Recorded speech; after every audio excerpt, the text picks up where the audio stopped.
Okay အားလုံးပဲမင်္ဂလာပါကျွန်တော်နာမည်ကတော့ THM Studios ပဲဖြစ်ပါတယ်။ဒီမှာကျွန်တော်တို့တွေ Minecraft တွေဘယ်လိုမျိုး cake ဘယ်လိုထည့်ရမလဲဆိုတာကျွန်တော်ပြပြသွားမှာဖြစ်ပါတယ်။ Okay ကျွန်တော်အဲ့ဒါတော့ဗီဒီယိုလေးကိုစလိုက်ကြအောင်။ကျွန်တော် cake ထည့်မယ်ဆိုရင်ကြတော့ကျွန်တော်ဘာ add တွေလုပ်မလဲဆိုရင်ကျွန်တော်ဒီမှာ DR ရဲ့လိုပါတယ်ဗျ။ပြီးရင် Minecraft လည်းလိုပါတယ်။ Okay Minecraft တွေ cake ထည့်မှာဆိုတော့ကျွန်တော် Minecraft ကတော့မဖြစ်မနေလိုပါတယ်။ Okay အဲ့ဒီတော့ကျွန်တော်အရင်ဆုံးကျွန်တော်အောက်မှာ description မှာ link ချပေးထားတဲ့အဲ့ zip file လေးကို down လိုက်ပါဗျ။ down လို့ရှိရင်တော့ကျွန်တော်ဒီက Zashiver ထဲကိုဝင်လိုက်ပါ။ Okay Zashiver ထဲကိုဝင်လို့ရှိရင်တော့ကျွန်တော် download ထဲကိုဝင်လိုက်မယ်။ပြီးတော့ကျွန်တော်အောက်နည်းနည်းဆွဲလိုက်မယ်ဗျ။ဒါဆိုရင်ကျွန်တော်ဒီ zip ကိုတွေ့လိုက်မယ်။ Okay အဲ့ဒါကိုကျွန်တော်တို့ကြာလေးဖိလိုက်မယ်။ဒါဆိုရင်ဒီလိုလေးပေါ်လိမ့်မယ်ဆိုရင်ကျွန်တော်rename ကိုနှိပ်မယ်။ rename ကိုနှိပ်ပြီးကျွန်တော်အပေါ်က zip မှာအဲ့ zip ကိုဖြတ်လိုက်ပါပြီးရင်ကျွန်တော် MCဖတ်လို့ရိုက်လိုက်ပါ။ Okay ပြီးရင်တော့ကျွန်တော်အဲ့ဒါကိုထပ်ထောက်လိုက်ပါပြီးရင်ဒီနားဟာလေးကိုနှိပ်လိုက်မယ်။ Okay ပြီးရင်ကျွန်တော်ဒီမှာပေါ့နော်ဒီမှာ Minecraft ထဲကိုထည့်လိုက်ပါဗျ။ Okay Minecraft ထဲကိုကျွန်တော်ကတော့ထည့်ပြီးသားဆိုတော့ကျွန်တော်မပြတော့ဘူး။ Okay ကျွန်တော်ကအခု Minecraft ထဲကိုထည့်ပြီးလို့ရှိရင်ကျွန်တော်အပေါ်ဆုံးဆွဲလိုက်မယ်ဆိုကျွန်တော် Android ဆိုတာတွေ့လိုက်မယ်။ထဲဝင်ပြီးရင် data ပြီးရင်အကူဆွဲမယ်။ပြီးတော့ Comotion Minecraft PE ဆိုတာတွေ့လိုက်မယ်။ထဲဝင် file game Comotion ပြီးတော့ resource pack ထဲကိုဝင်လိုက်ပါဗျ။ပြီး resource pack ထဲကိုဝင်ပြီးလို့ရှိရင်ကျွန်တော်တို့အမှာ custom cake ဆိုတာတွေ့လိုက်မယ်။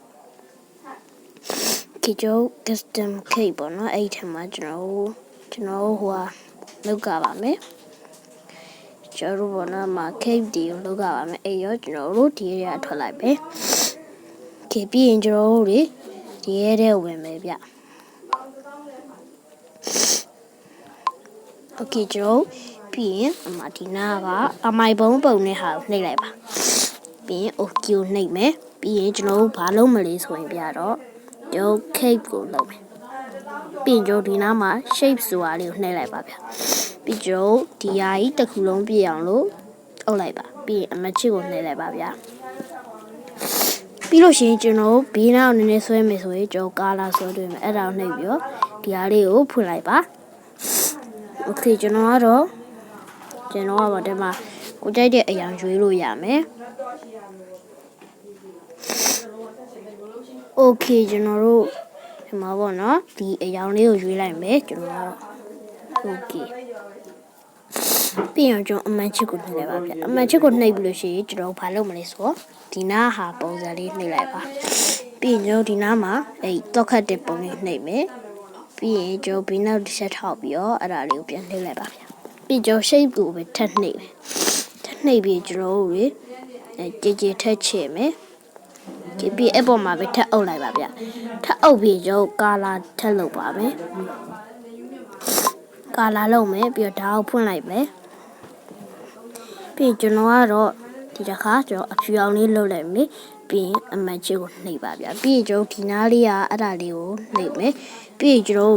ဘီနာကိုဆွဲချလိုက်မယ်ဗျအဲ့ဒါဆိုကျွန်တော်စောနာလှုပ်ထားတယ်အနီအောင်ပေါ်လာပါတယ်โอเคပြီးလို့ရှိရင်တော့ကျွန်တော်တို့တွေမဘောနာတော့ပြန်နှိပ်မယ်ခေပြီးမှပြီးတော့လို့ရှိရင်တော့ကျွန်တော်တို့ဒီဟာလေးကိုပဲထပ်နေမယ်ပြီးဒီမှာလော့ခတ်တဲ့ပုံလေးနှိပ်လိုက်ပါโอเคဒါဆိုရင်ရပြီပြီးရင်ကျွန်တော်တို့ဒီမှာပေါ့နော်ကျွန်တော်တို့ဒီမှာကိုကြိုက်တဲ့ပုံလေးလေးထည့်လို့ရတယ်ဆိုတော့ကျွန်တော်ထည့်တာလေးကိုခဏဗီဒီယိုโอเคကျွန်တော်တို့အဲ့ပုံလေးထည့်ကြည့်မယ်ဆိုရင်ကျွန်တော်ဒီက import နှိပ်ပါ import နှိပ်ပြီးကျွန်တော်တို့ထည့်ကြည့်တဲ့ပုံအမှာဒီရလား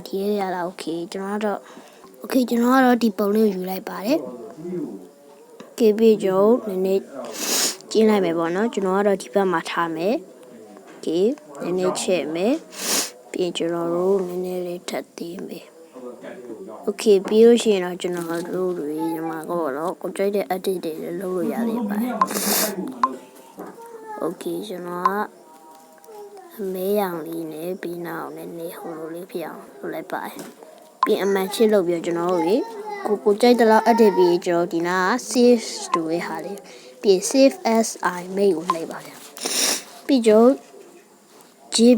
JPG ကကျွန်တော်တို့ PNG ထားလိုက်ပါပြီးရင်တော့ကျွန်တော် save to gallery နှိပ်လိုက်ပါ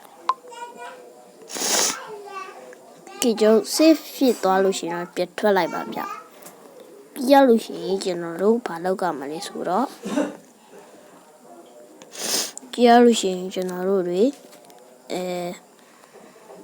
ကျွန်တော်ပေါ့နော်ဒီຢာတဲ့ကိုဒီတဲ့ကိုထပ်ဝင်လိုက်ပါပြီးရင်ကျွန်တော်တို့ဒါကိုဖြတ်လိုက်မယ်ပြီးရင်ဒီဘက်ကဟောင်းနှိပ်ပြီးကျွန်တော်တို့ဒီနားလေးမှာပေါ့နော်ကျွန်တော် from gallery အဲ့ဒါကိုနှိပ်လိုက်ပါပြီးကျွန်တော် search bar ကိုနှိပ်ကျွန်တော်ဒီမှာဆိုရင်တော့ဗာကျွန်တော်ဆိုနာကကျွန်တော်Android ကို repeat တာပြီးအခုနည်းနည်းဆွဲမယ်ပြီး Minecraft 5K Comojan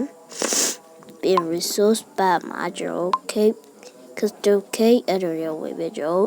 subbox ကိုနှိပ်လိုက်ပါပြီးကျွန်တော်တို့ရဲ့မှာပေါ့နော် Cape 7နှိပ်မယ်ပြီးရင်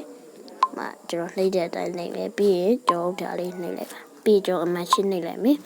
ဒီဒါဆိုရင်ဒီလိုရောက်လာပါပြီကျွန်တော်ဒီမှာဒီဘက်က import ဆိုတာနှိပ်မယ်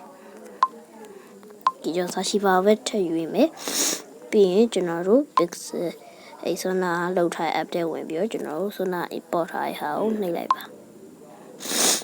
နှိပ်ပြီးလို့ရှိရင်ကျွန်တော်အမှန်ရှင်းလုပ်မယ်ကျွန်တော်တရားလေးကိုနည်းနည်းလေးရောကျင်းလိုက်ပါဗျာ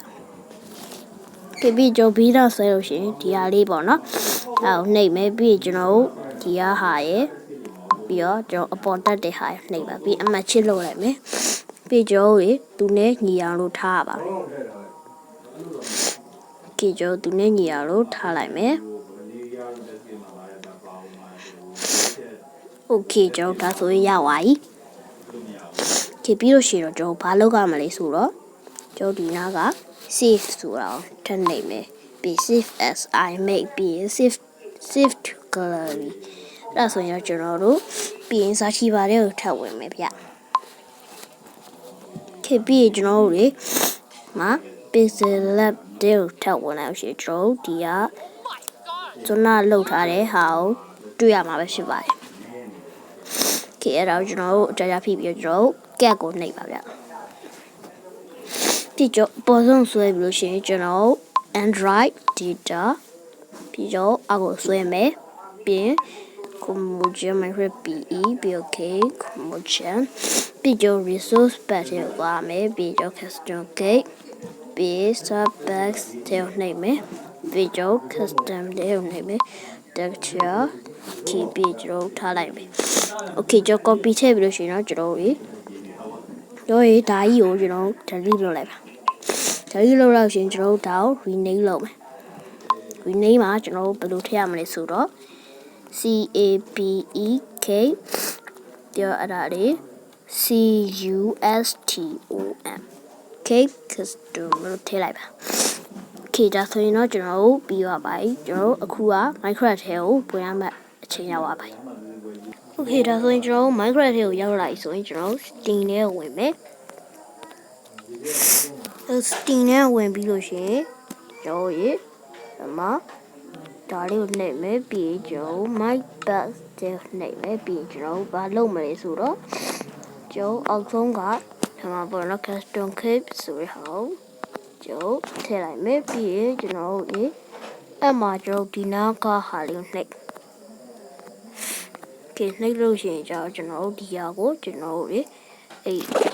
နောက်ဆုံးထားလိုက် this thing on cape ဆိုရပြေဝအောင်ထားလိုက်ပြီးကျွန်တော်ထားလိုက်မယ်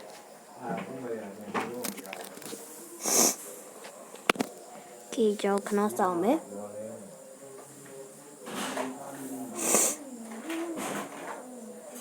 ဒီမှာဆိုရင်ကျွန်တော်ထည့်ထားရဲဆိုတော့ cape ရလာပါခင်ဗျကျွန်တော်ထည့်ပြီးပြပြပြီဘောတော့ကျွန်မဆိုကျွန်တော်ထည့်ထားတဲ့ cape ပုံစံလေးရလာပါပြီကျုပ် အဲ့တော့ဒီလေးဗီဒီယိုဒီလောက်ပါပဲ bye bye အော်ဒါနဲ့ကျွန်တော်မေးနေကျွန်တော် like and subscribe share လေးလုပ်ပေးကြအောင်တောင်းဆိုချင်ပါတယ် okay အဲ့ဒါဆို bye bye